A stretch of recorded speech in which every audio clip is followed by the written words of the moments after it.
púlpito.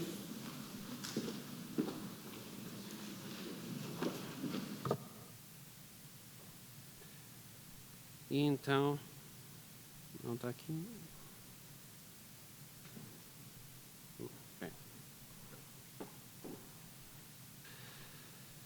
Ok, eu gostaria de começar por apresentar 4 slides que eu gosto de apresentar porque dão-nos alguma perspectiva. Eles foram emprestados pela Natalia Manola, que é a CEO do OpenAir, e que nos permitem manter presentes, por um lado, alguma visão global e os desafios que temos pela frente e, no fundo, que estão relacionados com o crescente volume de dados. Tudo é digital, tudo é grande, tudo está ligado e, obviamente, isto traz-nos preocupações e desafios. Por outro lado, também temos a inteligência artificial, que está a transformar significativamente o processo de investigação. E também, ainda hoje de manhã, um representante ou que estava a representar o GBIF falava também da importância do GBIF para apoiarem o processo de gestão das mudanças climáticas, mas este é apenas um desafio e o qual não é possível lidar de forma individual e precisa de colaboração global.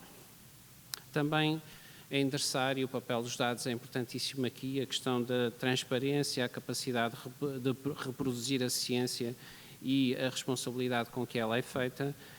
E, por fim, também ter presentes, também foi levemente endereçada a questão da soberania digital e tecnológica, das questões da privacidade, segurança e competitividade.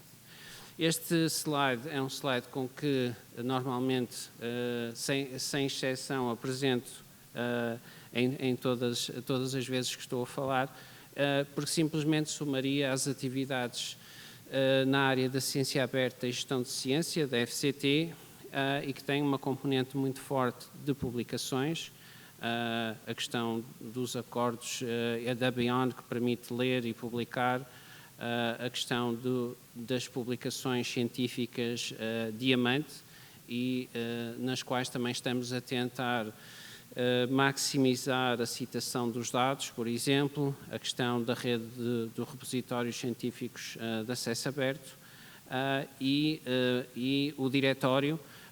Aqui aproveitar para fazer um apelo à ação e todos os gestores de repositórios que hoje apresentaram o seu repositório, hoje e ontem, que registem neste diretório, que é o Registro Nacional de Revistas e Repositórios, o vosso repositório, porque depois nos permite saber o que é que está a acontecer.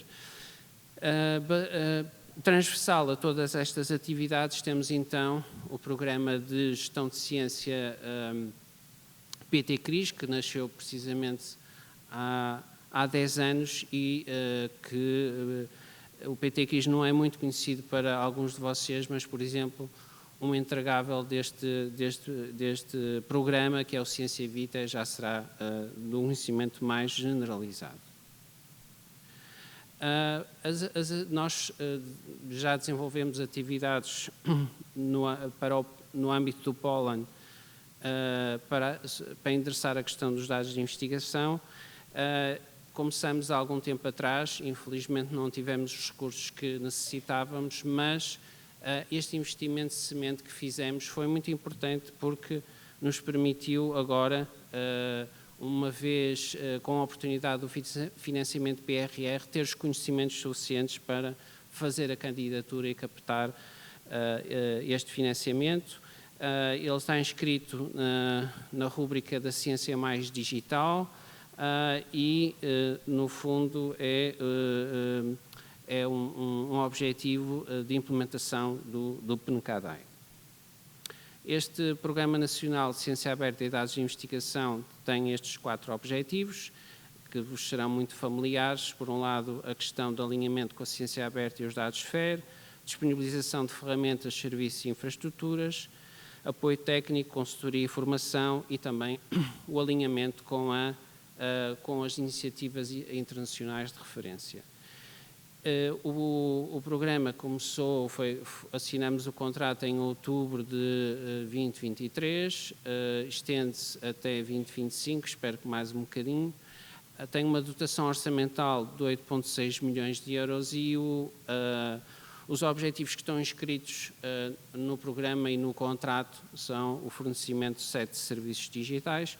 Do lado direito também podem ver a vossa conhecida imagem onde é visível o ciclo de vida de dados de investigação. Portanto, até ao momento deste envelope financeiro dos 8,6, temos 4,5 milhões contratados ou em processo de contratação. Não será de estranhar que a maior parte desta verba está relacionada com o consórcio e os centros de competência. Só os centros são 220 mil euros vezes 10, portanto, e o consórcio também tem uma verba significativa. Também a aquisição de estudos e recursos especializados para outras atividades. Em termos de processos aquisitivos, temos 14 processos contratados, 7 em processo de contratação e 12 em definição de requisitos. Falta-nos iniciar 10 processos de contratação. No que respeita aos serviços digitais, estamos com uma execução média de 44%, considerando também o tempo de setup e de mobilização inicial. Eu creio que ainda é possível cumprir os objetivos, mas vai ser muito apertado. Em termos de visão macro do programa, temos esta imagem que representa a visão macro, onde podemos observar a coordenação geral. Depois temos uma componente de infraestrutura de dados, onde teremos questões relacionadas com storage, backups e afins. Nos serviços de dados de investigação temos serviços digitais e serviços não digitais, serviços soft, e depois temos uma componente que também já vos vou explicar melhor, cujo objetivo é apoiar os dados FAIR. Aqui em baixo podem ver o centro core, o Redata, e também os centros de competência. Fazendo um drill down à imagem que vos mostrei antes, temos na coordenação geral a componente de gestão de projeto, procurement, gestão da equipa, e na componente de infraestrutura de dados temos a componente de armazenamento, processamento, backup e segurança. Aqui na gestão de dados de investigação, como vos referi, estamos divididos em serviços digitais e serviços de suporte. Nos serviços digitais temos a ferramenta de gestão de planos de dados de investigação, ferramentas de gestão de dados ativos, repositório e preservação, e nos serviços de suporte as componentes de políticas, formação e curadoria. No suporte a dados FAIR, e talvez agora mais claro para vocês, a componente de identificadores persistentes, ferramentas que gerem indicadores, ferramentas para a descoberta de dados, ferramentas de validação de metadados e de monitorização.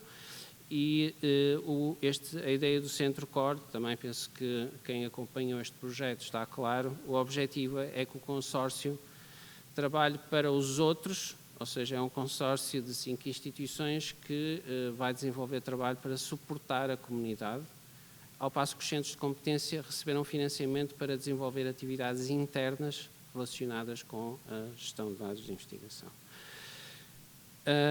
Já falei do Pedro Sobral, da Sara. Foi necessário fazer a contratação. O início dos projetos demora sempre 6 a 9 meses, que é o que eu costumo dizer.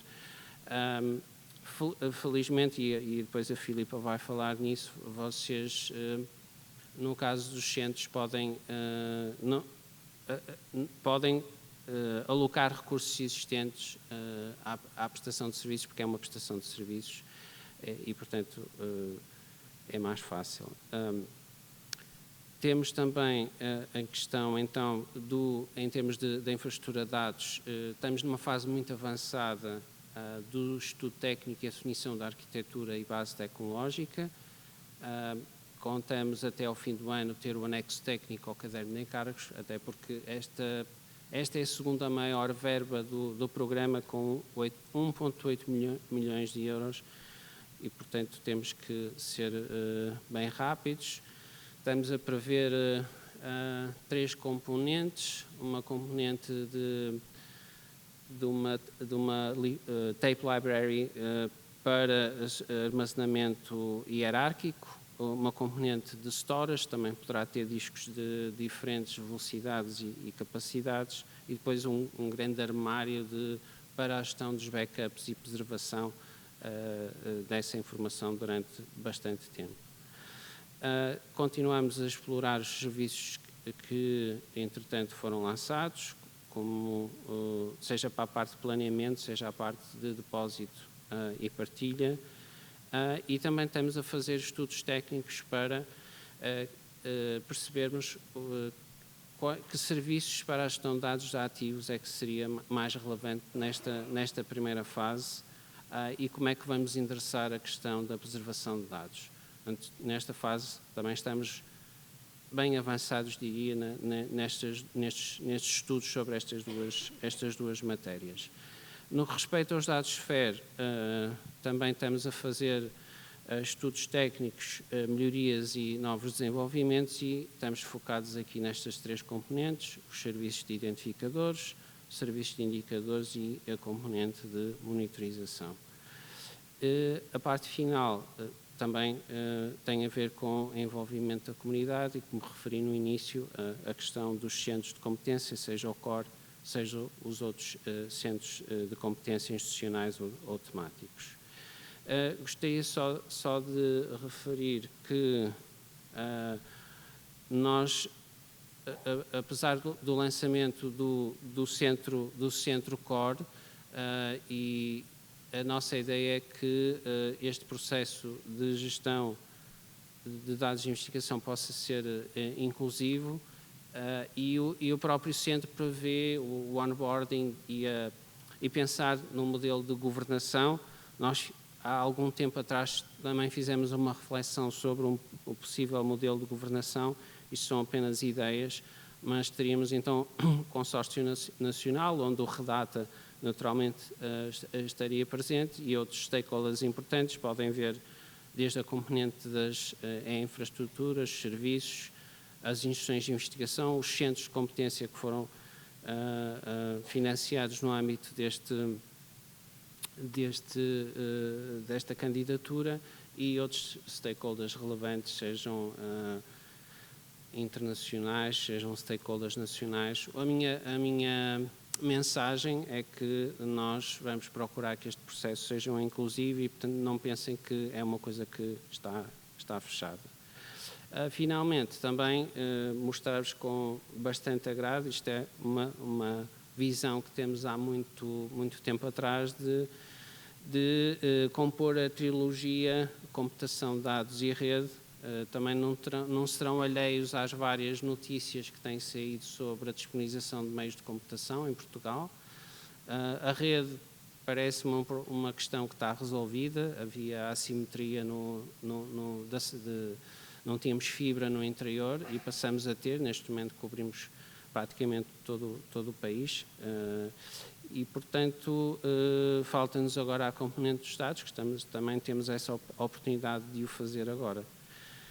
Queria só terminar a minha apresentação dando conta de algumas novidades do EOSC. Praticamente todos os fóruns GDI, desde há uns anos para cá, em que procuro fazer um reporting. Não é que seja algo com importância imediata, mas acho que devem manter presente nas vossas mentes a importância do EOSC. O João Cardoso está a dizer que sim, portanto, porque ele fazia estas apresentações. E, portanto, ainda te lembras o que é o EOSC? Portanto, é uma infraestrutura para promover a ciência aberta e os dados de investigação FAIR, e disponibilizar não apenas dados, mas também serviços que permitam o seu tratamento. O EOSC não é um sistema, é uma federação de sistemas. A ideia é usar E a importância disto é que a federação não é uma coisa que está lá na Europa, ou seja, vem federar, no fundo, serviços e conjuntos de dados que estão a nível local. Eu, neste momento, não estou muito, preocupado, porque os 2 casos de uso que eu identifico já nos levam ao EOSC. O primeiro caso de uso é a integração dos nossos conteúdos a partir do OpenAir, e do OpenAir já vai fazer parte do EOSC, portanto essa parte está coberta.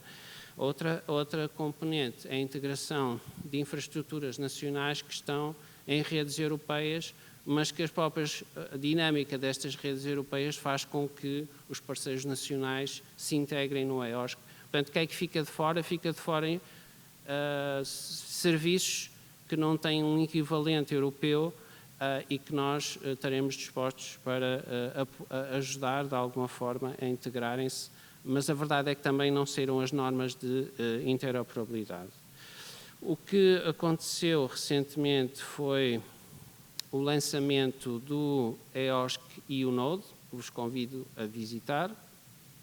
O procurement foi feito pela DigiConnect, é um programa para 3 anos com 32 milhões de euros e foi lançado então a 22 de outubro deste ano e serve como referencial para aquilo que outros nós poderão vir a ser e, portanto, este disponibiliza serviços de descoberta e partilha de outputs de investigação. Há standards de qualidade que têm que ser cumpridos para que os serviços sejam integrados no EOSC e para serem integrados têm que cumprir um referencial normativo de integração. Tem aqui o screenshot do Discovery da ferramenta de descoberta e também há alguns exemplos de serviços que estão disponíveis no EOSC, ou seja, este Virtual Research Environment ou outras ferramentas que poderão encontrar, até porque nós, longe, não temos a ambição de disponibilizar tudo que seja ferramentas de dados de investigação. Vai haver algumas muito específicas que estão no EOSC e que integram, o objetivo é que integrem com aquilo que nós estamos a fazer em Portugal.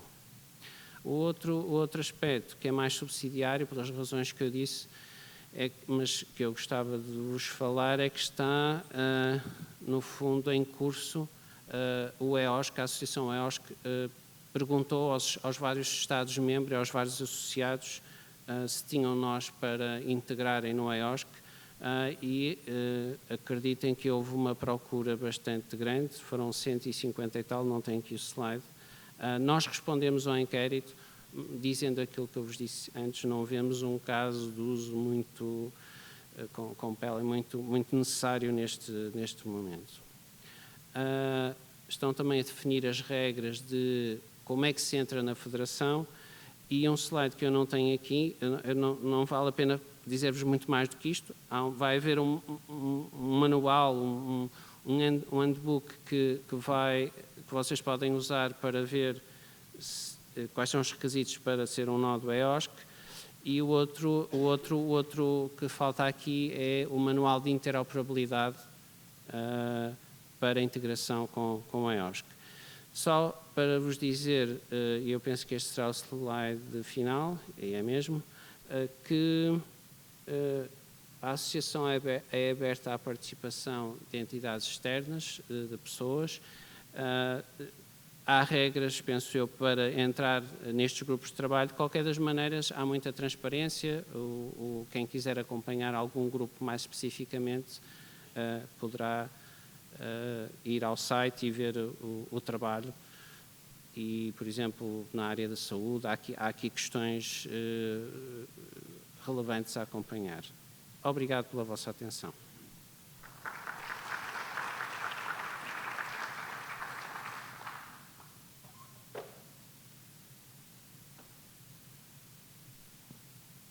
Boa tarde a todos.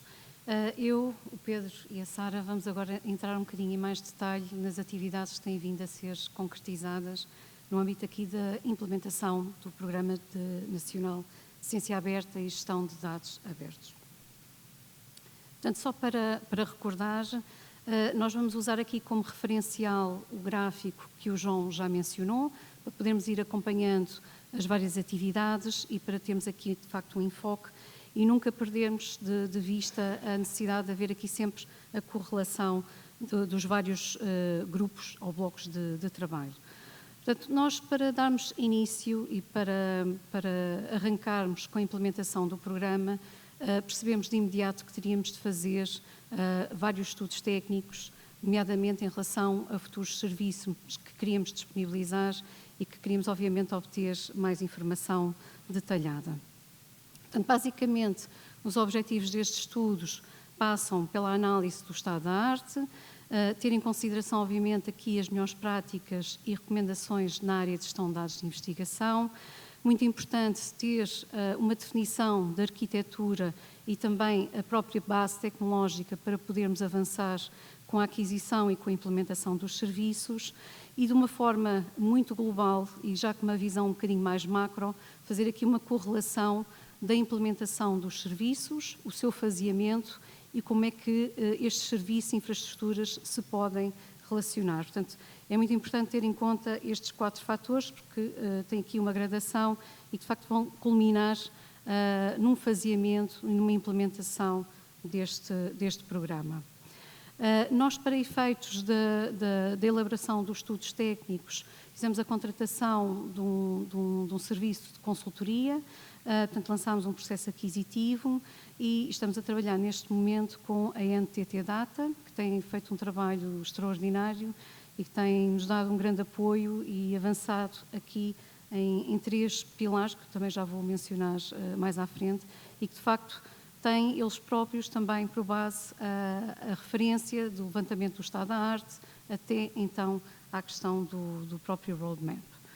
Para além da contratação de um serviço de consultoria, achamos também muito importante ter um género de um steering board com pessoas que nos pudessem aconselhar e também dar aqui algum aporte da experiência que têm também nas suas áreas e, portanto, acabamos por ter aqui uma ligação com 3 pessoas que acompanham e estão muito por dentro do trabalho que nós estamos a desenvolver, que são elas o Roberto Sabatino, da INET, da Irlanda.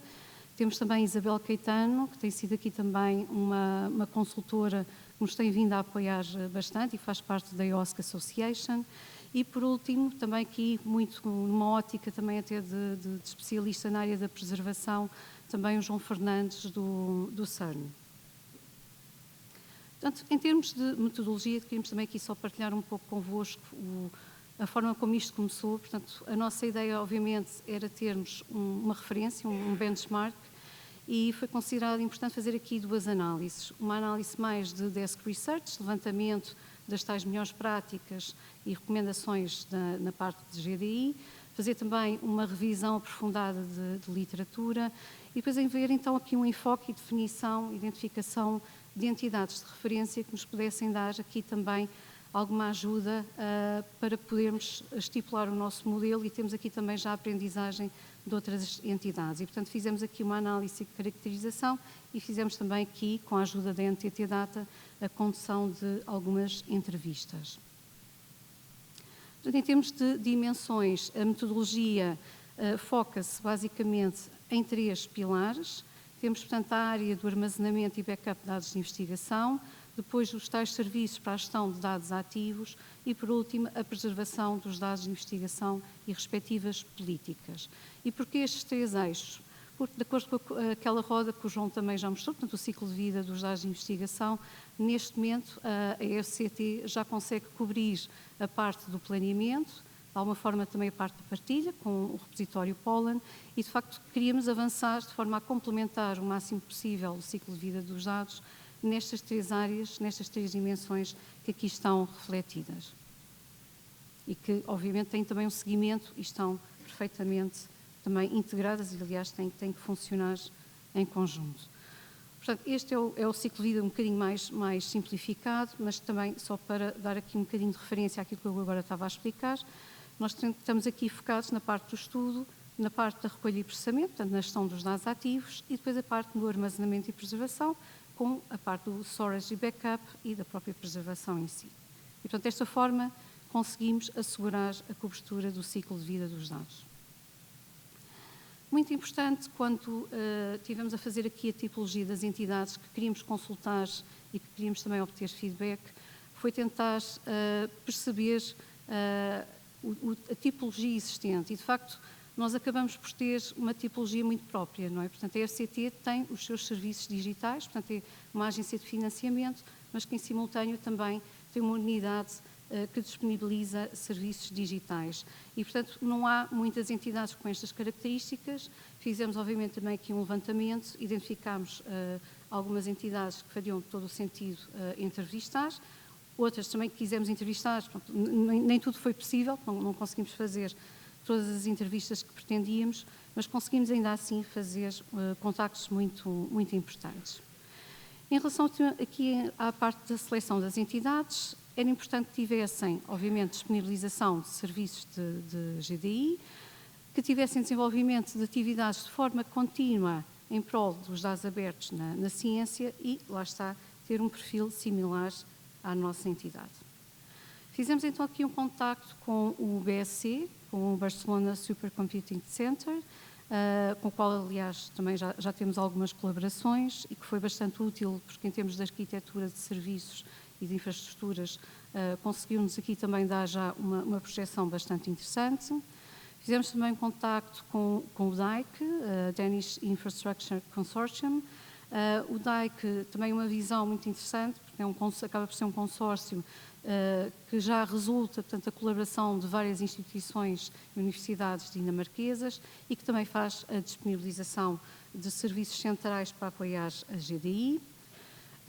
Outra entidade que também contactámos foi o CSC IT Center for Science, da Finlândia. Aliás, também já tivemos até aqui no fórum a participação de uma pessoa que está envolvida nesta entidade e, de facto, de uma forma muito ativa têm vindo a disponibilizar serviços, têm um portfólio bastante diversificado e acabam também por cobrir os vários domínios da ciência e, portanto, também foi interessante fazer este contacto. Saímos da Europa, fomos também até a Austrália, fizemos um contacto também com a RDC. Esta iniciativa australiana deu-nos ainda uma perspectiva diferente, também devido, obviamente, ao tamanho do país, também a questão até da computação distribuída, portanto, a forma como conseguiam, de alguma forma, conciliar a montagem dos seus serviços, a forma como mitigavam alguns riscos, até pela questão também da dispersão geográfica. E, portanto, foi bastante interessante também fazer esta troca de experiências com esta entidade. Por último, fomos aqui, portanto, para a Digital Research Alliance do Canadá. É uma entidade que tem uma tipologia também muito semelhante à FCT e FCCN, também é uma organização financiada pelo governo do Canadá e que tem vindo, de facto, também a integrar serviços e infraestruturas. Não fizemos uma entrevista, mas fizemos muito levantamento de literatura e de modelos com base nesta entidade. Vamos agora então, portanto, entrar em cada um dos blocos. Eu vou fazer aqui a apresentação de algumas ponderações e pensamentos que tivemos em relação à parte de infraestrutura de dados e depois vamos avançando bloco a bloco para cobrir todo o trabalho então, que temos vindo a exercer. Portanto, aqui em termos do armazenamento e backup, também como o João Moreira já referiu, nós temos aqui uma verba bastante simpática por parte do PRR para aplicar e que é muito importante, vai ser a sustentação de todos os nossos serviços. Portanto, temos cerca de 1,8 milhões de euros para executar nesta infraestrutura e esta infraestrutura tem dois blocos grandes, não é? Tem a parte do armazenamento e a parte do backup. Nós, com o armazenamento, queremos, de facto, garantir este alojamento organizado dos dados que vão ser recolhidos ou gerados e também garantir, obviamente, a disponibilidade futura destes dados e, muito importante, ter o cuidado com a salvaguarda e a não perda dos dados através de um bom sistema também de backup e que tenha medidas concretas de salvaguarda. O estudo centrou-se em duas soluções de armazenamento, portanto, soluções mais de curto prazo e também de longo prazo, e muito focadas na questão da integridade, da segurança e da acessibilidade. A estas variantes são depois acrescidas ainda outras que vão ganhar alguma complexidade. Aliás, este é um bloco bastante complexo, porque nós temos soluções que vão, ou podem vir, desde um modelo de uma infraestrutura local, um modelo de uma infraestrutura na cloud, ou inclusive é um modelo de uma infraestrutura híbrida. E, portanto, também tivemos, obviamente, de fazer aqui algumas ponderações, nomeadamente a nível das vantagens e desvantagens de cada uma destas opções, e não é preciso estar muito por dentro deste tema, até para perceber que há aqui pontos importantes que têm que ser considerados, nomeadamente quando falamos, por exemplo, de uma infraestrutura totalmente local. Nós sabemos que vamos ter algum impacto em relação, por exemplo, à governação, vamos ter um maior controle dos custos, se calhar vamos ter mais segurança em relação à salvaguarda dos dados.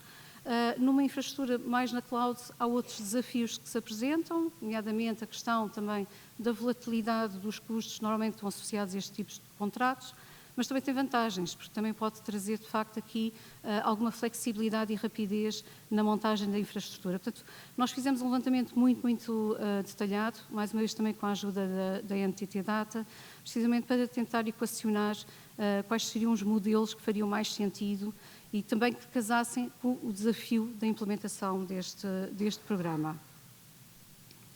Temos depois, então, 3 dimensões, que também, após muitas discussões, foram, obviamente, consideradas críticas. São elas aqui o tiering, ou aqui a parte da hierarquização do armazenamento, a questão do modelo distribuído, que também traz bastantes vantagens, e depois pensarmos já nesta ótica da governação. E a governação liga muito também aqui com o slide que o João também já teve a oportunidade de apresentar e de poder haver aqui uma correlação, então, com a computação avançada. Portanto, indo aqui à questão do tiering, pronto, para quem não está tão por dentro do tema, e só aqui também de uma forma muito simples, a ideia é fazer aqui um equilíbrio de forma a otimizar o armazenamento através aqui da categorização dos dados e normalmente tem-se em conta vários fatores, que são estes aqui normalmente que são tidos em conta, a parte do custo e eficiência, a questão da segurança, muito importante também o desempenho e a escalabilidade da solução. E, portanto, nós tivemos que avaliar aqui também os vários níveis possíveis e até se eventualmente teríamos que fazer algum tipo de conjugação. E, normalmente, aqui tem-se em conta também a frequência com que os dados são acedidos. Portanto, nós temos que ter em consideração, e também, portanto, é isso que também está a ser feito neste momento, uma avaliação do tipo de tiering que é considerado, que vai desde o que está aqui representado no topo da pirâmide, em que temos um armazenamento que tem que ter um elevado desempenho, até porque os dados são acedidos de uma forma frequente, até uma situação que está na base da pirâmide, em que sabemos que os dados vão ser acedidos de uma forma muito escassa, mas que precisam, portanto, de garantia de armazenamento a longo prazo para poderem ser acedidos. A questão do modelo distribuído, como eu disse, é muito importante e no caso em particular, a FCCN e a FCT acabam por ter também, obviamente, aqui esta vantagem com a questão dos centros de dados. Traz vantagem porque a distribuição, este modelo distribuído, pela questão também da disponibilidade, da resiliência e da própria segurança de dados. E a combinação, portanto, do ponto anterior, da parte da hierarquização, com esta distribuição da infraestrutura, podem, de facto, trazer aqui uma solução bastante abrangente e confortável para montarmos esta solução. E, por último, quase aqui a terminar este bloco, e conforme também acabei até por mencionar previamente, temos então a importância da governação. Temos aqui a representação do CNCA, que está neste momento, ainda não está a 100%, mas vai arrancar, portanto é o futuro Centro Nacional de Computação Avançada, que nós vemos como entidade que poderá de facto fazer aqui a governação desta parte específica da infraestrutura dos dados de investigação. Passava agora então aqui à minha colega, a Sara, que vai entrar agora aqui no bloco da gestão dos dados de investigação. Sara. Eu só pergunto.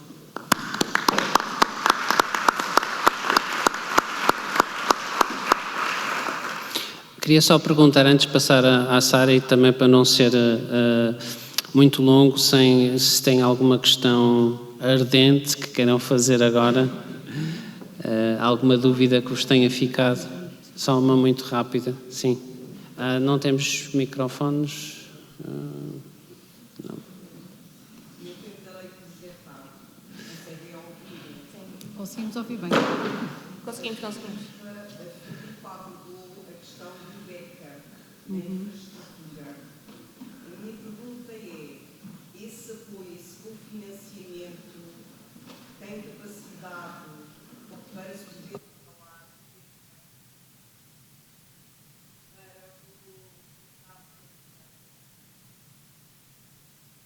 Ou seja, trabalharmos no sentido de termos réplicas. Nós não definimos os termos e a política do serviço ainda. No caso dos serviços que nós gerimos, vamos estar obviamente preocupados em assegurar a sua reposição. No caso de dados que estão lá e são geridos por outros serviços, nem sabemos, portanto não temos essa capacidade. Mas é precoce. Esta orientação geral é precoce sem estarmos a pensar nos termos, sem vermos qual é a capacidade que temos, tudo isso, pensar com muito detalhe. Obrigado. Vamos então avançar com a Sara. Sara.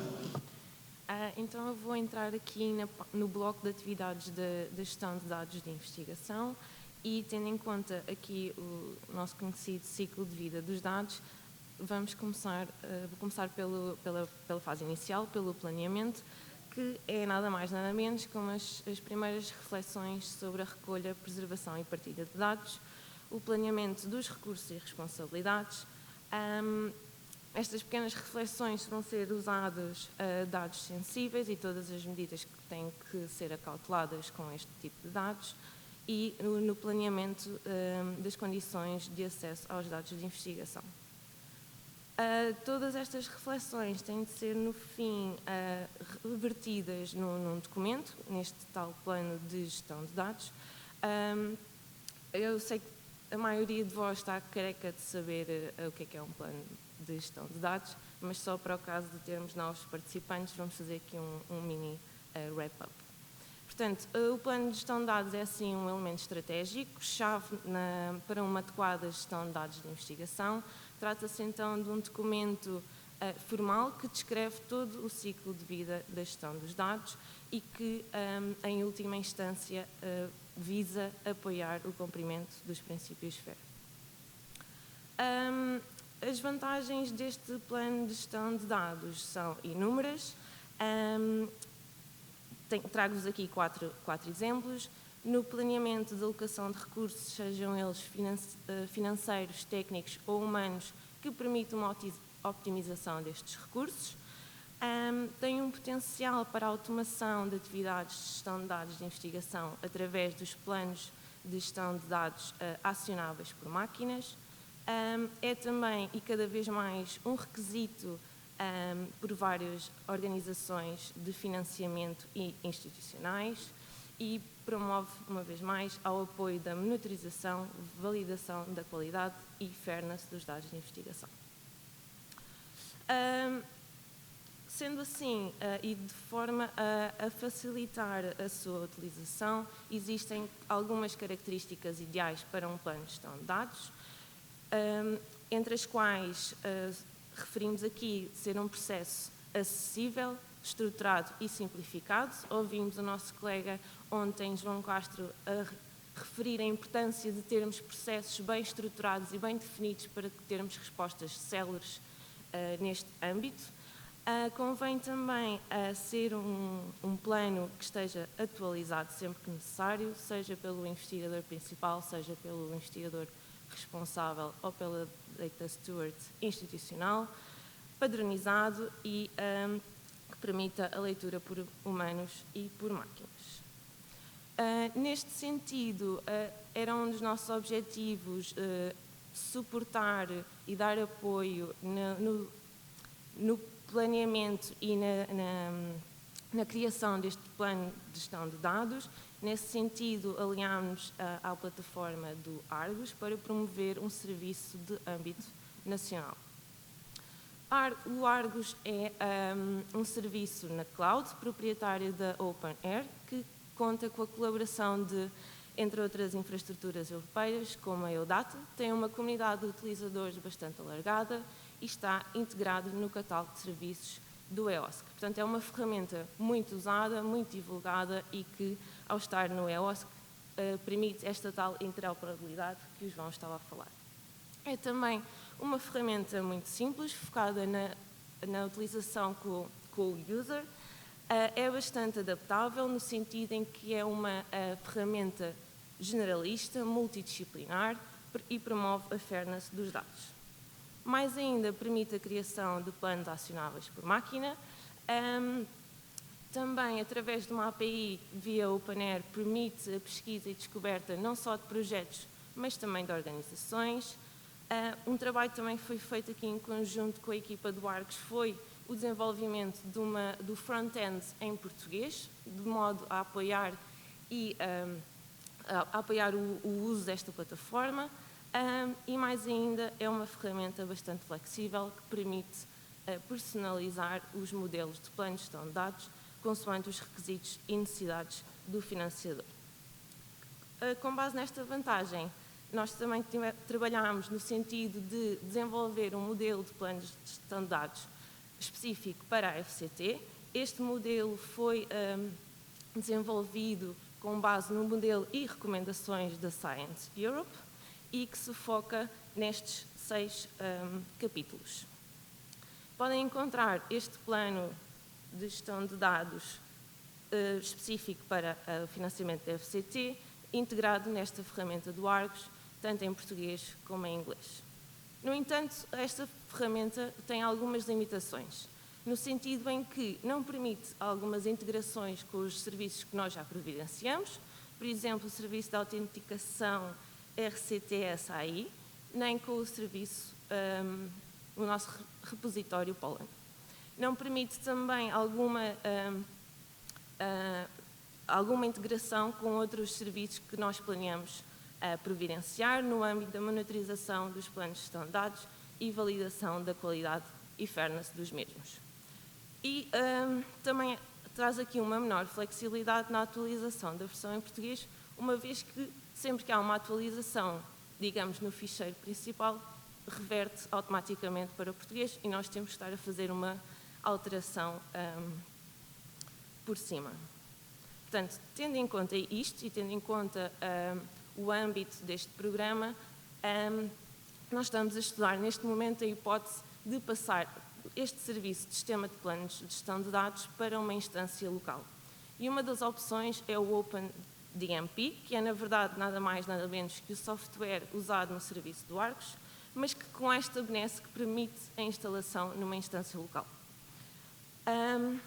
Com esta instalação numa instância local, o OpenDMP apresenta as mesmas funcionalidades que vos apresentei para o Argos, com a adição de um maior controle sobre a ferramenta, nomeadamente uma maior autonomia em personalizar os modelos de planos de gestão de dados. O OpenDMP está também integrado com o Dataverse, portanto, vai-nos permitir integrar com o repositório Pollen, permite também aqui uma personalização da marca e, mais importante, permite então integrar com os outros serviços já providenciados pela FCCN e futuramente integrar com os trabalhos que estão a ser desenvolvidos no âmbito do OS Trails. O OS Trails é um projeto europeu que já foi apresentado aqui ontem e que se foca no melhoramento dos processos adjacentes, à monitorização, ao planeamento e ao acesso da qualidade dos dados. Portanto, neste sentido e no âmbito do PNKDI, está a ser desenvolvido então este estudo técnico para a implementação de uma instância local e, portanto, a futura produção e implementação. Passando então aqui à fase da gestão de dados ativos. Os dados ativos, esta fase não é nada mais, nada menos do que a fase ativa de recolha, processamento e análise dos dados durante os projetos de investigação. No âmbito do projeto do PNKDI, tínhamos como objetivo avaliar que tipos de serviços é que podemos oferecer para dar suporte a esta fase. E eu vou-vos dar só aqui um lamiré de algumas questões que nós tivemos ou que foram avaliadas neste estudo.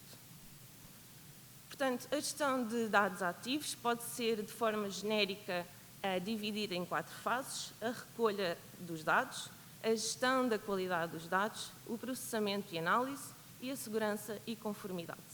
Para analisarmos os potenciais serviços que pretendemos oferecer, fomos analisar que tipo de funcionalidades é que queremos dar resposta em cada uma destas fases.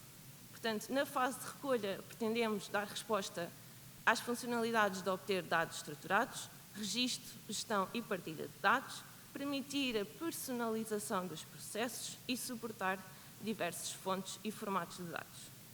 Na gestão da qualidade, identificamos as funcionalidades de gerir dados de forma lógica e criar documentação apropriada, realizar limpeza de dados, garantir a validação e a padronização dos formatos e criar e ou gerir os metadados. Numa fase de processamento e análise, identificamos as funcionalidades de realizar em ambiente de colaboração a análise e visualização dos dados em tempo real, aplicar métodos de extração de dados, estatística e computação avançada e desenvolver workflows de visualização e relatórios. E extrair conclusões, obviamente. Numa fase de segurança e conformidade, avaliámos as funcionalidades de garantir a proteção de dados e conformidade com regulamentos legais, assegurar a encriptação dos dados e garantir a anonimização e desidentificação dos dados sensíveis. Numa fase seguinte, fomos então avaliar o que é que as entidades de referência providenciavam para apoiar a gestão de dados ativos. Podemos ver que há uma forte aposta em serviços que apoiem o processamento e análise através de computação avançada e de servidores virtuais, e também há aqui diversos serviços que estas entidades providenciam para a recolha de dados de investigação através de ferramentas de recolha e armazenamento de dados. A outra dimensão que nós também analisámos foi a questão de comprar um serviço já existente ou desenvolver uma solução à medida na casa. Foram avaliadas estas várias dimensões, tanto em nível de investimento como flexibilidade e governação, que, aliadas ao tempo de execução que nós temos para este programa, ficou definido que, pelo menos numa primeira instância, iríamos nos focar em serviços já utilizados, já implementados, que nos dessem também suporte e validação às nossas necessidades. Tendo analisado ou tendo identificado as funcionalidades mais importantes que estes potenciais serviços têm que dar resposta, definimos aqui vários fatores de decisão para tentar priorizar estas funcionalidades. Portanto, tivemos em conta o âmbito da funcionalidade, a prevalência da mesma pelas entidades de referência, a complementaridade destes serviços com os serviços já existentes na FCCN, identificámos os serviços que são providenciados por entidades similares à FCCN, a perspectiva, portanto, funcionalidades que encaixem no nosso plano de trabalhos e, obviamente, baseado no estado de arte que foi feito. Com base nestes fatores de decisão, fizemos então uma análise de Moscow para tentar então priorizar estas funcionalidades. Através deste método de Moscow, conseguimos então dividir as funcionalidades em must have, could have, should have e could have. Portanto, aqui conseguimes ver que grande parte das funcionalidades que nós definimos são consideradas críticas e essenciais às atividades de gestão de dados de investigação e identificamos outras como should have, ou seja, estas funcionalidades são consideradas importantes, mas não críticas, e também identificamos as funcionalidades que são desejáveis, mas não consideradas propriamente obrigatórias.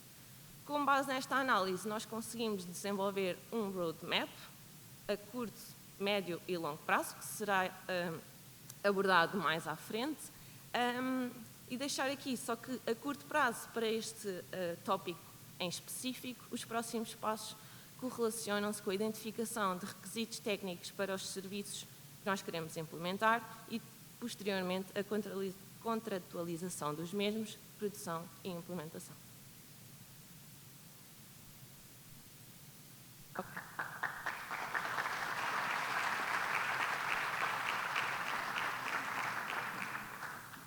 Ora, boa tarde a todos. Eu venho aqui falar só um bocadinho do repositório de dados, só nesta parte da gestão de dados de investigação, focarmos aqui um bocadinho mais na parte que faz a ligação entre a gestão de dados ativos e a parte da preservação. Eu não vou ser muito exaustivo aqui na explicação do repositório, até para aqueles valentes que estiveram às 9 da manhã e conseguiram acompanhar o que é que nós temos feito no repositório Pollen. No entanto, só para dizer que, numa vertente geral, qualquer repositório de dados, ou todos os repositórios de dados, devem ter em conta todas estas dimensões que vocês aqui veem, desde a sustentabilidade a longo prazo até às métricas de avaliação. E, portanto, quem está a desenvolver um repositório deve ter isto em conta e nós tivemos essa vertente em conta. Eu não vou abordar aqui todos os aspectos do que é que constitui um repositório ou quais é que são as boas práticas para um repositório. O único ponto que eu quero dar aqui a entender é que no repositório Pollen é diferente de todos os outros, diferente dos repositórios que nós temos todos em Portugal e semelhante a outros casos que nós temos no estrangeiro, em que, para além de todas estas coisas que são inerentes, ou a maior parte destas coisas que são inerentes a um repositório de dados de investigação, um repositório de dados, a diferença do repositório Pollen para esses casos é que nós vamos ter uma ampla cobertura disciplinar, tipos de dados e elevada capacidade, porque queremos ser um repositório generalista e um repositório dedicado a nível nacional e não especificamente a uma instituição ou a uma área temática. Portanto, esta é a diferença que faz do repositório Pollen para os outros repositórios institucionais ou temáticos que existem em Portugal. Uma das coisas, e por isso nós estamos aqui a falar do repositório Pollen, porque ele está integrado nesta questão do PNKDA e é nele que também queremos desenvolver, só para dar aqui também uma fase alta, os benefícios e os objetivos são aqueles que vocês já sabem, é gerir ativamente os dados, aumentar o impacto e a partilha, melhorar a repetibilidade, a colaboração e a questão da preservação, que está ali com o asterisco, que eu já vou falar um bocadinho mais à frente. No entanto, só para vos dar também um bocadinho de contexto, nós sabemos que há um contexto nacional de instituições ou de investigadores que não têm, podem não ter um repositório institucional ou algum sítio onde depositar esses seus dados. No entanto, o que nós queremos com o repositório Pollen é, mais ou menos, vamos pensar que sensivelmente 80% do financiamento em Portugal é FCT, pelo menos esses 80% nós conseguirmos cobrir e depois trabalhar para aqueles partes. Portanto, queremos ter isso em visão, mas não é necessariamente agora o nosso objetivo. O nosso objetivo é os beneficiários da FCT, que é o nosso core. Só para dizer também que o repositório Pollen, no contexto deste PNKDA, é uma peça central, é aquele ponto, e será falado um bocadinho mais à frente, é um ponto central aqui entre duas fases, a fase de gestão de dados ativos e da preservação. É uma peça central naquele esquema que nós temos apresentado do que é o PNKDA, mas também é uma peça central no próprio ciclo de vida de dados, porque interliga e faz a ligação entre a colaboração e a análise e o planeamento e depois volta outra vez ao início do ciclo. Portanto, é muito importante a questão da preservação e do repositório. Nós escolhemos o software Dataverse porque tem este impacto em todas estas áreas do ciclo de vida e porque, também como já foi referido, tanto de manhã como agora, existe uma interoperabilidade e que nós queremos alavancar com este financiamento que nós temos e trabalhar nestas duas vertentes, no próprio repositório, mas também trabalhar para o resto do ciclo de vida dos dados. Também, como foi falado de manhã, nós estamos a abordar, não na fase 1, não na fase inicial do repositório, mas na fase seguinte, em adotar uma estrutura multi-tenant, porque também temos noção que, para além de garantir a todas as pessoas que têm financiamento FCT que tenham um sítio onde depositar, também queremos que as instituições que possam não ter alguma capacidade para criar um repositório interno, possam também ter um espaço dedicado, até à semelhança daquilo que acontece na rede RECAP e que tem sido bem sucedido, terem um espaço próprio, com os gestores próprios e dedicado próprio para os dados específicos dessa instituição ou que são no âmbito dessa instituição. Só para dizer também, como eu referi de manhã, que o que nós temos estado a trabalhar e relativamente ao financiamento do PRR é que temos estado a trabalhar num estudo técnico, que é a identificação de requisitos técnicos e não técnicos para elaborar esta estrutura multi-tenant e perceber o que nós temos de adaptar do repositório em si. Também já tinha referido de manhã que nesta fase 1 nós vamos já entrar em produção para beneficiários de 3 programas de financiamento de FCT, os que estão ali na imagem. Vamos aprofundar a melhoria constante de serviço, aprofundar os serviços de suporte e depois sim, na fase 2, aplicar esta abordagem multi-tenant. Em relação à preservação dos dados, e só para puxar aqui muito rapidamente, esta é a área que eu acho que é muito importante porque nós temos visto apresentações aqui no fórum E mesmo na apresentação, por exemplo, da Robin Rice, houve também este foco que a preservação é aquela coisa que nos parece muito óbvia, mas ainda não há essa escala de tempo de perceber o que é preservar a 10 anos, o que é preservar a 15 anos ou a 20 anos. E então esta parte é a parte do programa onde nós fomos mais fazer uma leitura, fazer uma análise do que é a preservação e depois o que é que consiste a preservação no programa e no repositório e na gestão de dados ativos e tudo mais. Só para vos dizer que a preservação, como vocês todos sabem, é a manutenção da acessibilidade, usabilidade e autenticidade dos dados ao longo do tempo, de garantir todo este valor e utilização a longo prazo. E para apoiar, nós temos de garantir a acessibilidade e usabilidade dos dados a curto e longo prazo e também a reprodutibilidade deles a curto e a longo prazo. Não vou aqui abordar todos estes pontos, é só porque até porque a apresentação vai estar disponível para vocês. É só para dizer que há imensos benefícios em preservar, nomeadamente a integridade da investigação, facilitar a reutilização, o cumprimento dos requisitos, a promoção da colaboração e reforçar a transparência. Estes são valores muito importantes e que se querem e que são o objetivo de preservar os dados ao longo. Temos de fazê-lo preservando, sobretudo este é um macro, num repositório confiável e tem de ter um fluxo de trabalho definido para preservar. Não vou perder também muito tempo aqui neste ponto, mas só para vos explicar que, e isto também vai estar disponível, nós achamos que em termos de alto nível, isto é uma boa estratégia de pensarem o que é que deve ser a forma de preservar aqui os vossos dados, portanto, seja institucional, seja investigador, como é que nós devemos fazê-lo. Portanto, aqui é um esquema muito bom para eu saber onde é que eu o devo fazer, só que tudo isto, eu estou a falar que é alto nível porque a seleção de um repositório, por exemplo, para preservar, depende de várias características, nomeadamente da instituição, dos vários stakeholders e das especificidades de cada serviço. Também não quero aqui abordar muito tempo aqui nisto, só para vos dizer que existem vários modelos de preservação e certificação. Uns deles já foram falados até pelo André hoje de manhã. Só para vos dizer que nós temos em conta que existem todos estes modelos de preservação e certificados. Só para também dar aqui um bocadinho de contexto, que nós temos estado a olhar para um modelo especificamente que é bastante holístico, que é o OIS, que é o Open Archival Information System, que fornece uma abordagem global e que tem um quadro conceptual que privilegia duas coisas, duas áreas, 3 atores e 6 componentes funcionais. Esses 3 atores são aqueles 3 atores que nós normalmente temos em conta, que são o producer, o manager e o consumer. Portanto, é importante em qualquer repositório e em qualquer verificação, qualquer área de preservação, ter a noção que há estes 3 atores. Portanto, eles são importantes em todo este esquema. Também é importante perceber que estes 3 atores operam sobre um quadro conceitual e que esse quadro conceitual tem de ter em conta estas 6 fases, que são o ingest, o archival storage, o data management, o access, o preservation planning e o administration. Por fim, só para terminar, uma coisa que também é muito importante quando falamos de preservação, que é, tudo bem, Pedro, tu falaste aqui de tudo o que são práticas de preservação, mas muito importante também, e sobretudo até a nível macro, são as políticas. É preciso ter políticas de preservação para evitar a perda e a degradação dos dados e a reutilização. Essas políticas devem ter várias dimensões acauteladas, nomeadamente desde o controle de acesso e partilha ao custo, à compliance, à gestão do risco, aos metadados, integridade e migração dos dados. Essas políticas de preservação devem ser, e esse também é um ponto que eu acho que é importante deixar aqui para a audiência, que tem sido um objeto de estudo, que é, há uma diferença entre preservar a curto prazo e preservar a longo prazo. Os comportamentos podem ser semelhantes, mas existe sempre um ponto de diferença. Vou dar só aqui um exemplo, para quem faz, por exemplo, controle de acesso e partilha, a auditoria de acesso deve ser feita a curto prazo regular e a longo prazo já é uma auditoria muito mais espaçada no tempo. Portanto, pensar as duas vertentes. E vou passar agora à Filipa para falar do roadmap. Ok, enquanto a Filipa se dirige ao púlpito, alguma questão ardente, novamente? Algum ponto sobre os serviços de dados ativos, preservação, queiram fazer? Agora vamos falar um bocadinho já mais do roadmap. Ok, não sendo o caso, Filipa. Sim. Eu agora vou fazer uma muito breve apresentação. Também não queríamos perder a audiência, mas de facto também se percebe, obviamente, aqui a complexidade do plano e o que nós queríamos hoje era partilhar convosco o trabalho de uma forma muito macro do que temos vindo a fazer. Mas como eu referi na minha anterior apresentação, o nosso objetivo final, obviamente, é ter identificação, quer do roadmap, e aqui, quando falamos do roadmap, é muito importante ter em conta que não é só no âmbito do PRR, é também para uma fase pós-PRR, portanto, temos de ter aqui também um alinhamento e uma visão mais de futuro, e a tal arquitetura de serviços e infraestruturas.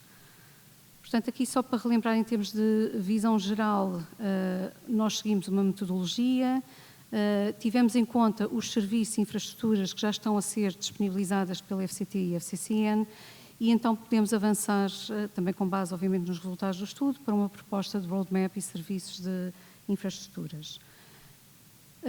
Com base também na informação que foi sendo apresentada, e aqui de uma forma também muito geral, nós temos aqui, portanto, os blocos principais de categorias dos serviços que estão identificadas em cada um destes 3 pilares que temos vindo a percorrer convosco. E, portanto, a parte do armazenamento e backup, como já falámos, vai do hardware até à parte da segurança, a gestão dos dados ativos mencionados pela Sara, e a parte da preservação, onde nós temos a ligação com o nosso serviço repositório e depois temos então os serviços complementares de preservação. E, portanto, nós queríamos ter em conta toda esta informação para a definição do nosso roadmap.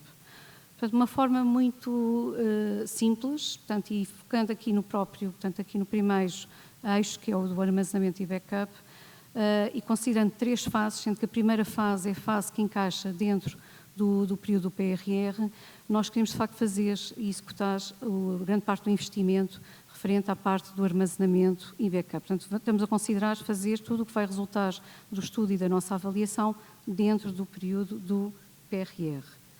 Em relação à gestão de dados ativos e, como a Sara referiu, estabelecendo algumas prioridades, temos isto alinhado em 3 fases. E, portanto, temos uma primeira fase com enfoque na parte da recolha dos dados, na parte da análise e tratamento de dados. Depois vamos ter uma segunda fase já no período pós-PRR, em que pretendemos oferecer serviços que eventualmente vão ser serviços do tipo notebook.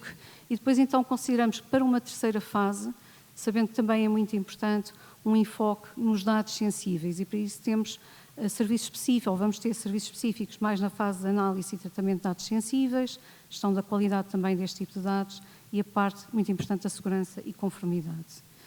E, por último, em relação à preservação, nós consideramos ainda para a primeira fase, portanto, dentro do período do PRR, já serviços complementares de preservação, considerando, obviamente, temos também o Poland a avançar para a produção em 2025, sendo que o Poland faz aqui uma ligação quer à gestão dos dados ativos e também aqui já à parte da preservação. Portanto, acreditamos nesta primeira fase já avançar com a parte de serviços complementares de preservação e continuar, nomeadamente com serviços de normalização e formatos, numa segunda fase, no pós-PRR.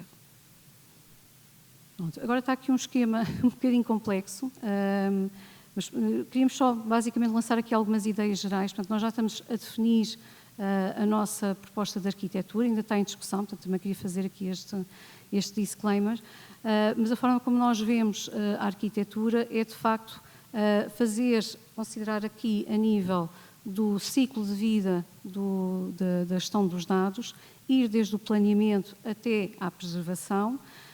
Aqui em cima vocês conseguem ver na fase de planeamento já temos, portanto, um serviço e o mesmo em relação, que é a ligação dos dados ativos e da preservação com o repositório Poland, e depois temos então ali as caixinhas referentes aos serviços que nós queremos vir a disponibilizar para complementar aqui o ciclo de vida. Na parte mais complexa da infraestrutura, nós temos basicamente aqui 5 tópicos importantes, que vão desde os serviços de virtualização, que vamos desenvolver. Temos a parte da computação, que já é algo que a FCCN já está a disponibilizar. A parte do armazenamento, também fomos já alinhar com muito do que a FCCN disponibiliza. Vamos ter que fornecer e instalar alguns serviços mais relacionados com a parte da hierarquização. E depois temos também a parte do serviço backup, vamos implementar, e também a ligação ao que também já temos em termos de redes da FCCN. Em relação depois à ligação de toda esta infraestrutura, nós estamos também a estudar e fazer o alinhamento, muito importante, com o framework de interoperabilidade do EOS. Portanto, é um trabalho que nós agora estamos também a adicionar, é quase como se fosse aqui uma camada de informação para garantir que vamos depois cumprir com os critérios de interoperabilidade do EOS. Agora, vou passar aqui então ao João, vai avançar aqui para o suporte a dados FES. Ok, então vou comprimir esta apresentação em 2 ou 3 minutos. A minha mensagem-chave é: o programa PT-CRIS pode ajudar a vocês tornarem os vossos dados mais fair. É o papel do programa PT-CRIS no suporte a dados FAIR.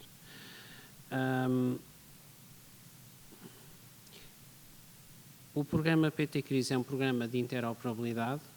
O nosso mantra é introduzir uma vez, reutilizar múltiplo. Começou há 10 anos e um exemplo paradigmático desse mantra é o Ciência Vita, que integra com mais de 10 sistemas e onde vocês têm as tarefas bastante simplificadas devido a estes mecanismos de interoperabilidade. Este programa tem estas componentes. Eu vou destacar aqui a componente de normas e infraestruturas interoperáveis, e elas são importantes porque eu só vou mostrar este primeiro exemplo. No FAIR nós temos os vários acrónimos, mas, por exemplo, a endereçar o Findable, para alguma coisa ser Findable tem que ter metadados descritivos e completos, tem que ter atribuição de identificadores persistentes, indexação em repositórios confiáveis e sistemas de busca. E do lado direito podem ver o contributo do PT-CRIS e de outros serviços do ecossistema, em que, por exemplo, no âmbito do PT-CRIS começamos a lançar a utilização de ORCIDs a nível nacional. Por exemplo, somos nós que gerimos o Registro Nacional de Instituições de Ensino e Investigação e ligamos ao Registro Mundial, ou seja, se vocês falarem connosco, conseguem que uma instituição que não existe passe a aparecer em vários sistemas mundiais a vossa instituição. Temos também o aqui muitas vezes falado serviço DOI. Este é um serviço que é disponibilizado também no quadro do PT-CRIS, é um serviço nacional também queremos fazer um update ao validador de metadados, ou seja, vai assegurar a qualidade dos metadados. Já o Pedro Príncipes também estava a falar na ligação ao financiamento. Nós temos um registro nacional de financiamento, com todo o financiamento não só da FCT, mas de outras agências financiadoras, tem APIs, e vocês podem, cada vez que alguém está a introduzir um registro que mencione financiamento, podem utilizar a API do Cypros para referenciar. Na questão da descoberta, o objetivo do projeto é indexar também os dados de investigação, portanto, também vamos falar convosco para, através de protocolos, indexar os vossos registros. E o Portal de Ciência é um objetivo só para o próximo ano, mas que procura ser um único ponto de pesquisa para investigadores, organizações, produções, patentes, produtos, etc. E, portanto, naturalmente, também será uma fonte de descoberta destes metadados. Não vou falar destes, acho que já perceberam a ideia. Talvez aqui só referir que, dar-vos algum exemplo. O que é que significa verificar? Significa que os sistemas que vocês têm para gerir dados, para gerir ciência, têm que ter estes standards que nós estamos aqui a referir. Têm que autenticar-se com Ciência ID, têm que identificar os autores com os ORCIDs e, portanto, aqui que nós estamos a ver é esta interoperabilidade, quer no sistema de plano de gestão de dados, quer também no repositório Pollen, onde, por exemplo, uma simples autenticação com Ciência ID não se identifica corretamente, mas vai buscar a afiliação e tem uma série de automatismos e, portanto, com isto conseguimos que os serviços sejam mais fair e, portanto, convido-vos a contactar a equipa de PT-CRIS, tem algum sistema para adotar este normativo que ajuda a que os dados sejam fair. Obrigado.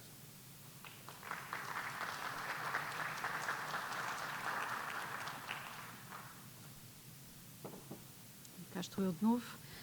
Vamos agora para, eu acho que é o tema que se calhar mais aguardado aqui desta sessão em particular e que para nós é muito importante, aliás, acho que é importante para todos, que é aqui o lançar da Rede Nacional para a Promoção dos Dados FAIR e, portanto, vamos falar sobre o processo da constituição dos centros de competência e também do nosso consórcio nacional.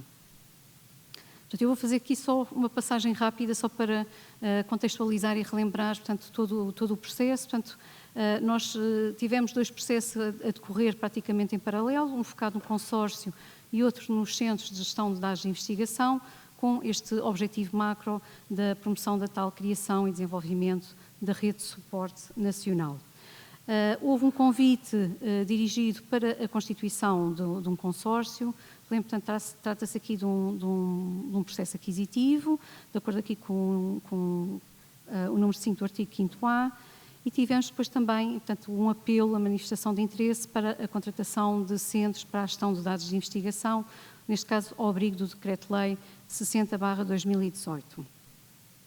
Portanto, em termos de macro-objetivos incomuns para o consórcio e para os centros de GDI, temos esta promoção da comunidade de prática em rede, temos o apoio no desenvolvimento das competências de GDI e estratégias de atuação, nomeadamente nos centros de competência, muito focados no seu grupo de utilizadores, e também muito importante fazer aqui também uma ponte e uma ligação com a legislação, infraestruturas e com os próprios serviços nacionais. O consórcio tem aqui um aporte adicional, tem também aqui a chancela, entre aspas, de assegurar e desenvolver 3 áreas que são cruciais e que são transversais, muito relacionadas com as políticas institucionais, com a parte de curadoria de dados, portanto, dar apoio no como fazer as melhores práticas de curadoria de dados, e depois, muito importante, a parte da formação e da capacitação, e de alguma forma fazer aqui uma articulação grande também com estes centros que vão ser criados.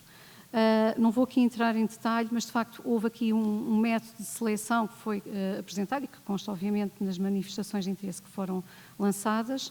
São, em boa verdade, muito semelhantes entre o consórcio e os centros, havendo aqui algumas pequenas diferenças, também tendo em conta a natureza depois de que estas entidades vão assumir, mas vão desde a importância e a adequação da proposta, de acordo, obviamente, também com os objetivos do nosso programa, até à sustentabilidade, que obviamente também é importante, a pertinência e a coerência da divulgação de resultados, por aí fora.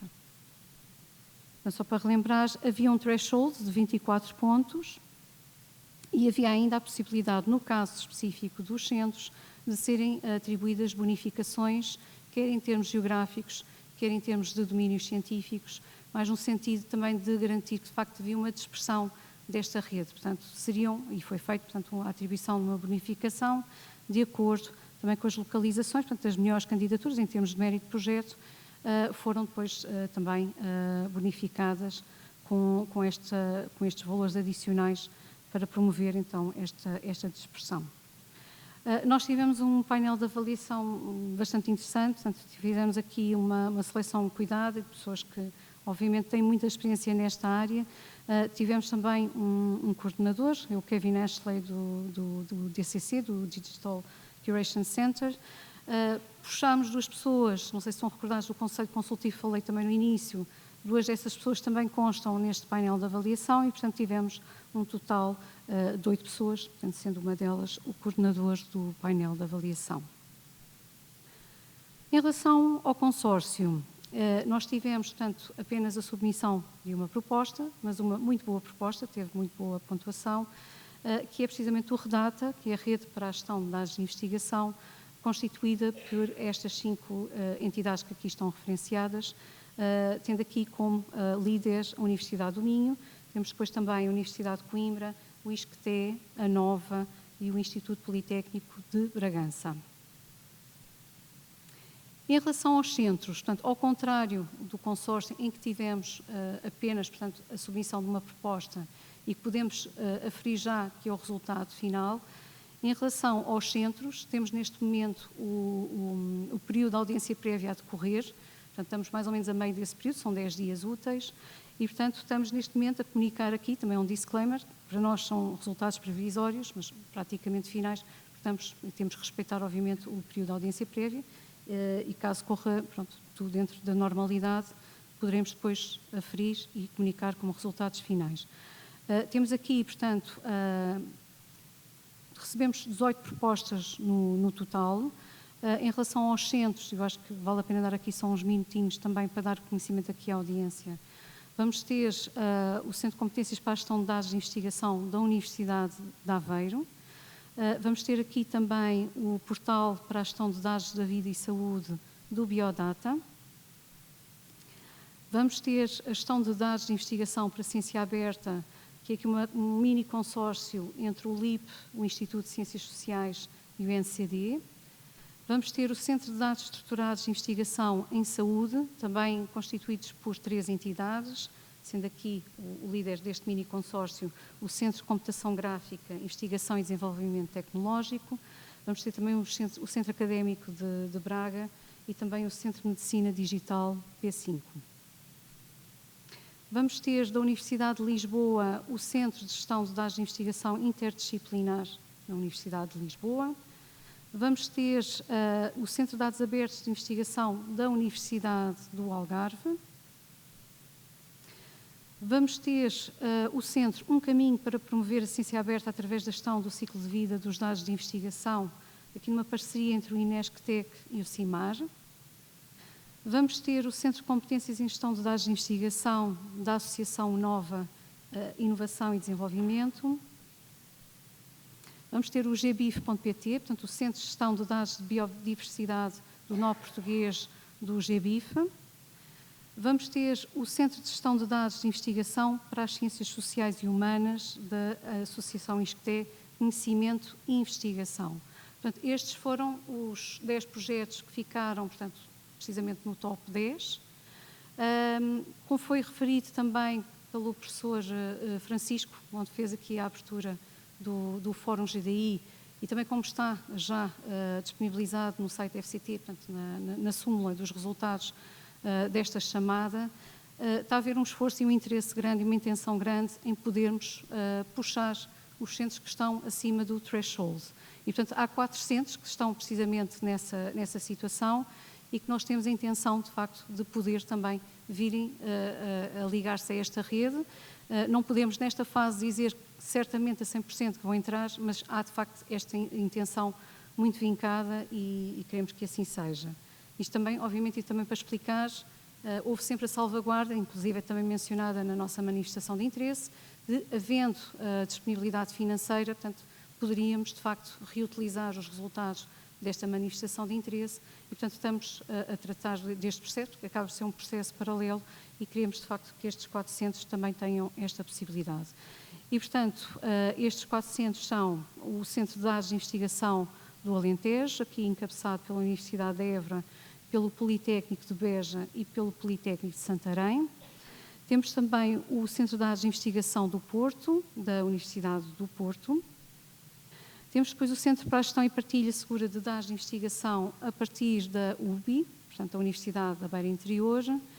E temos, por último, a IBILI, portanto, a Gestão de Dados de Investigação para a Ciência Aberta. Portanto, são estes os 4 centros que, muito possivelmente, vão se juntar aos 10 primeiros. E, portanto, vamos ter, como poderão verificar, uma rede bastante alargada e diversificada, quer em termos de temas, quer em termos também de localização geográfica.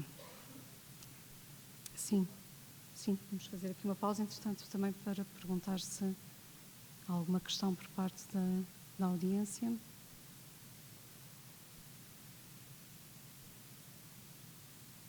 Está tudo esclarecido?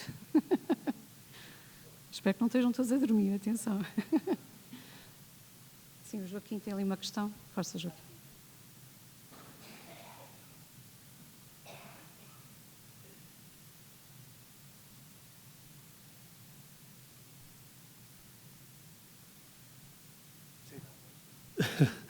A minha questão talvez seja mais política. Eu, por acaso, não sabia dos resultados, também não sabia do GBIF, mas vi que também estava o biodata.pt, que eram infraestruturas, ou estavam integrados em infraestruturas do roteiro. E quando foi apresentado o Red Data a primeira vez, lembro-me que havia a possibilidade do Red Data vir a ser uma infraestrutura do roteiro, caso houvesse continuidade das infraestruturas. Estes resultados significam uma conversão daquilo que eram infraestruturas em novas entidades que já não serão infraestruturas, ou é para enriquecer as infraestruturas já existentes? Não sei se extravasa o âmbito da FCCN. Na verdade, é uma pergunta de caráter político, mas a escolha dos centros não teve em conta se era uma infraestrutura do roteiro ou não. Aquilo que eu posso dizer em termos técnicos é que o financiamento A modalidade de financiamento às infraestruturas passou a ser descentralizada pelas CCDRs e o papel da FCCN é muito reduzido, porque não tem, portanto nós abordamos, acho que houve alguma descoordenação ou alguma vontade de fazer dessa maneira, mas não havendo fundos para um programa que se destina a essa categoria, fica difícil e esvazia um pouco o papel do roteiro, porque não há fundos. Não é? Não sei se há mais alguma questão. Nós queremos também tomar esta oportunidade para depois ainda podermos passar a palavra ao consórcio Redata. Eu ainda assim terminava aqui a nossa sessão específica aqui da parte da FCT e FCCN, só com uma breve comunicação que faz aqui faz uma quebra, mas já vai voltar a fazer uma ligação, que tem a ver aqui só com, são dois ou três slides, sobre a comunicação e imagem aqui do pólen. Também achávamos que era importante, estávamos aqui, portanto, junto da comunidade e queríamos fazer aqui uma partilha, ainda que um bocadinho provisória, mas queríamos realmente aproveitar. Pronto, como muitos de vós saberão, houve aqui um rebranding, quer da FCT, houve depois, consequentemente, também da FCCN, e neste momento está a haver, portanto, uma alteração em relação aos próprios logos dos serviços, que está também alinhado com este grafismo novo da FCT e da FCCN, e de facto contamos que em breve vai haver uma alteração no nosso logo. Ainda não está fechado, mas pronto, queríamos aproveitar aqui esta oportunidade também para partilhar convosco, criar aqui algum suspense e estou com medo das reações. Muito bem, o pólen, apesar de ser muito recente, portanto, nasceu em 2022, acaba por integrar aqui esta parte do rebranding e houve de facto aqui um bocadinho a tentativa de fazer aqui esta passagem. Pronto, tem umas cores um bocadinho diferentes, um bocadinho mais alternativo, mas muito possivelmente poderá ser algo deste género. Em termos de cores será certamente, e vai ter estes elementos também muito associados à questão da dispersão, que querem dizer basicamente a disseminação do conhecimento científico.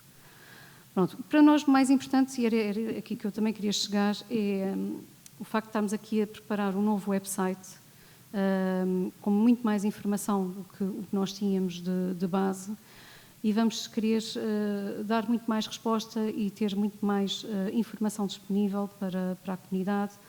Tenho aqui só alguns exemplos, vamos ter depois disponíveis todas as informações muito mais detalhadas dos nossos serviços, vamos começar a querer ter métricas, ter também informação sobre iniciativas, nomeadamente sobre o EOSC, sobre chamadas, etc., que possam ser importantes para a comunidade.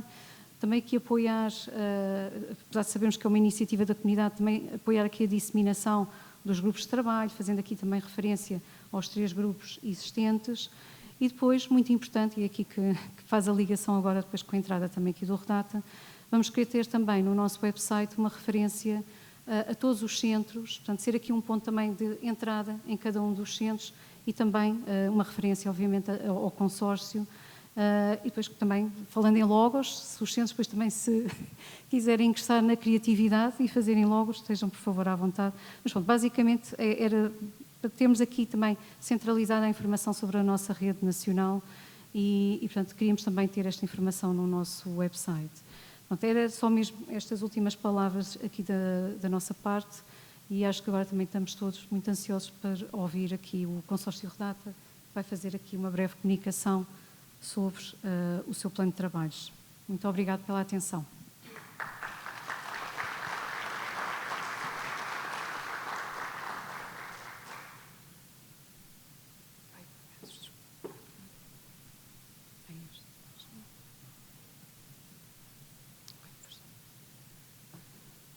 Muito boa tarde. Então, fiquem até ao fim que nós vamos fazer uma fotografia, está bem? Vamos então só apresentar aqui de forma muito rápida e um bocadinho mais rápida, até vou saltar aqui alguns slides, depois eles também já estão publicados no programa e poderão ver. Rede para a gestão de dados de investigação, este consórcio então que vem suportar, dar apoio aqui ao Programa Nacional. Os slides estão em inglês, o tempo para preparar não foi muito. O projeto foi todo preparado em inglês, como sabem, e eu vou falar em português, mas a informação que vai estar ali explícita está em inglês, com o original que foi preparado, entregue e avaliado, segundo ouvi dizer, com uma menção honrosa pelos avaliadores, o que honrou o consórcio. Vamos estabelecer precisamente e operacionalizar esta rede de suporte e que também queremos dar-lhe uma designação também para além desta rede de ser um RDM Capacity Hub, o hub onde convergem oportunidades de formação, recursos, suporte, helpdesk. Portanto, então, fazer com que funcione uma comunidade prática, os três centros de competências que são transversais, portanto não são os centros de competências que foram aqui agora abordados, os 10, possivelmente mais 4, competências transversais para políticas, formação, desenvolvimento de competências e data curation. Integrado no programa, portanto ambicionando tal mudança de cultura, rumo aos dados FAIR, rumo à convergência com a IOSC, rumo a maior abertura e partilha de dados. O projeto responde aos itens que a manifestação, que o convite fazia, tinha objetos do contrato muito específicos, tinha deliverables muito concretos. O projeto entrega tudo o que estava no convite, mas achávamos que era preciso dar algum corpo a algumas áreas que ficariam com pouca sustentabilidade se não fossem incorporadas com mais alguns componentes. E para responder então ao convite e à entrega daqueles deliverables e aqueles objetos do contrato, temos então este work plan, que é composto por 6 work packages, e estes work packages, alguns deles, portanto, lógicos de coordenação ou de comunicação, abarcam 3 linhas que são as action lines centrais do projeto: políticas, o desenvolvimento de políticas, o desenvolvimento de formação e competências e um programa de suporte à curadoria e publicação de dados. Portanto, estas 3 linhas, alguns correspondem inteiramente a um work package ou a mais do que um work package. Esta é a estrutura. O que há depois é, na área da coordenação, fazer com que haja aqui a coordenação e também alavancar a parte da comunicação e envolvimento da comunidade. Mas, portanto, esta é a estrutura e, basicamente, as 3 linhas são asseguradas. A linha de suporte é assegurada pelo Research Data Curation and Publishing com o Helpdesk, a coordenação com a comunicação e depois a linha da política e da formação. Esta é a estrutura. Vamos só passar muito rapidamente. Estas são o que vocês veem aqui, as tasks dentro de cada work package, que eu não vou detalhar e vamos saltar isto mais rápido, mas o work package das políticas, nós vamos ter o tal reference framework que nos era pedido e o que nós gostaríamos de destacar é também alguma coisa que foi inovadora na proposta, é desenvolver um leadership program. Achamos que é crucial dinamizar aqui um programa que envolva decisores das instituições e gestores, estão a faltar o termo em português, e gestores de serviços, responsáveis de serviços que assegurem a implementação dessas políticas. Na parte da formação, o destaque é para o programa, e o Professional Development Program chama-se assim porque é para os profissionais, para os data curators, para os administradores de dados, etc., portanto, para esses que têm essas funções. O Skills Builder Hub é uma designação que pode ser mais ou menos sexy, consoante vocês acharem. Nós achamos interessante. É como nós vamos desenvolver muitos materiais, cursos, etc. Achamos que era interessante estar tudo num hub, e ele é builder porque a ideia é que as pessoas se apresentem a este serviço como um data curator ou um data steward e depois procurem as competências que querem adquirir. E crucial também neste work package o desenvolvimento da rede de data stewards, que felizmente com o contributo voluntarioso de todos já arrancou no fórum, na comunidade Fórum GDI, aqui vai ser alavancado e tem suporte para o seu desenvolvimento. Porquê é que aquela coisa está ali no topo? Parece que colou. Vamos arrancar outra vez. Eu não gosto de coisas feias. Mas ainda lá está. A parte do Work Package 4, Research Data Curation and Publishing, aqui então é um conjunto de toolkits, materiais, onde se destaca o toolkit das questões legais e de proteção e também as guidelines para a curadoria e os metadados que eram deliverables, que temos obrigatoriamente que entregar. Achámos interessante também constituir um catálogo, uma lista simples, organizada e categorizada das ferramentas que apoiam o ciclo de vida da gestão de dados. Pronto, a complementar isto, portanto, esta parte da curadoria, o suporte em helpdesk, que na prática vai ter um serviço de helpdesk com a informação que nós estamos a construir, mas, muito importante também, e daí depois toda a relação com os centros que já foram falados aqui, poder haver o onboarding do material que os centros desenvolverem neste sistema, para ficar rico e para responder de forma mais abrangente à comunidade. A comunicação tem aqui uma lógica semelhante, o que vai haver é que também aqui assegurar alguma convergência com as questões da IOSC e também vai a RIDATA assegurar o próximo fórum que nos vai juntar outra vez alguns em Portugal em novembro do próximo ano.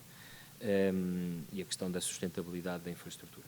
A coordenação, só para referir que a coordenação, para além de assegurar o bom funcionamento do projeto, vai assegurar o modelo de governação desta RIDATA e desta relação com os consórcios, que será crítico, e, portanto, há mesmo uma tarefa aqui específica só para este Network Governance Model, e depois também há uma task que explicita que do RIDATA faz parte também a EFCT, a FCCN e por via os outros centros também neste Governance Board que está aqui mencionado.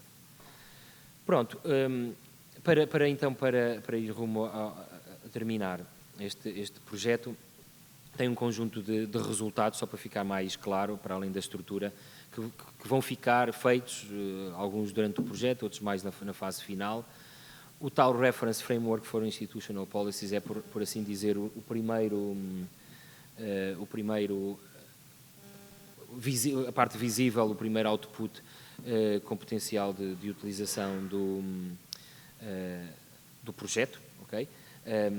Aqui também importa destacar como um resultado o estabelecimento deste National Special Interest Group, que nos parece importante para que as políticas não sejam apenas documentos no papel e templates de modelos de políticas ou guidance, mas possam ser algo mais.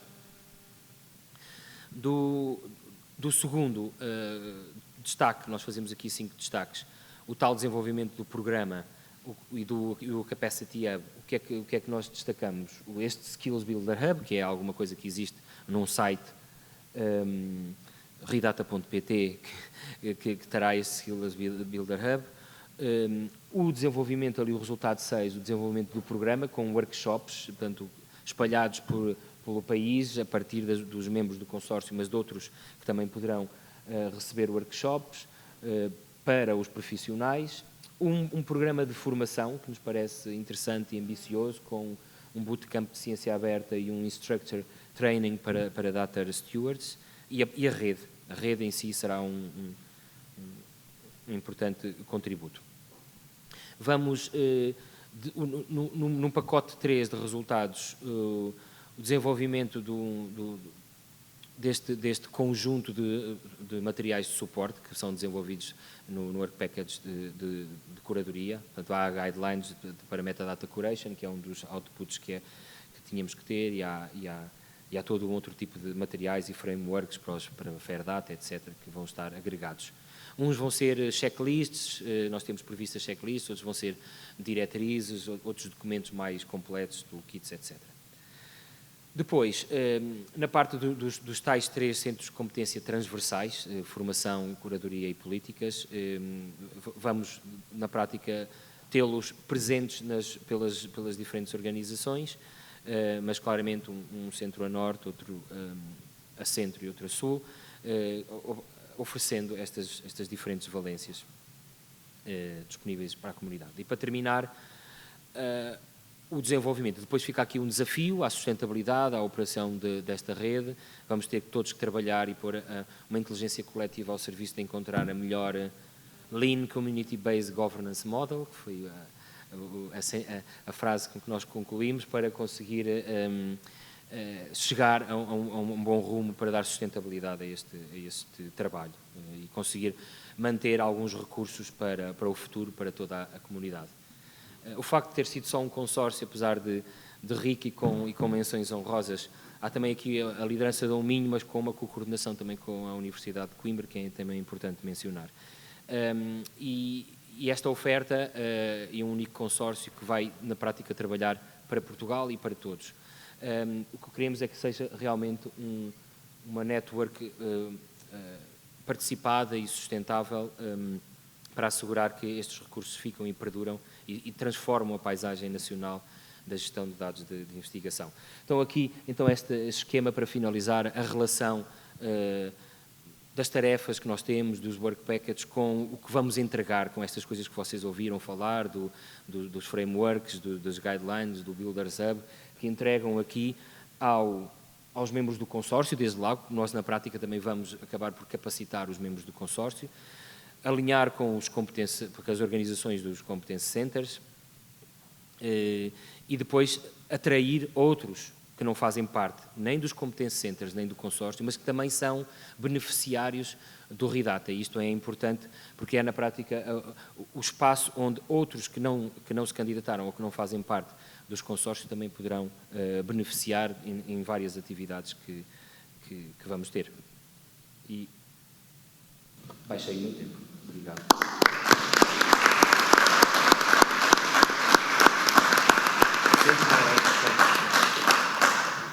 Estamos 5 minutos atrasados, pelo menos em relação ao horário de início do painel, mas eu não queria deixar de dar a oportunidade de fazerem uma ou duas questões antes de passarmos à sessão de encerramento.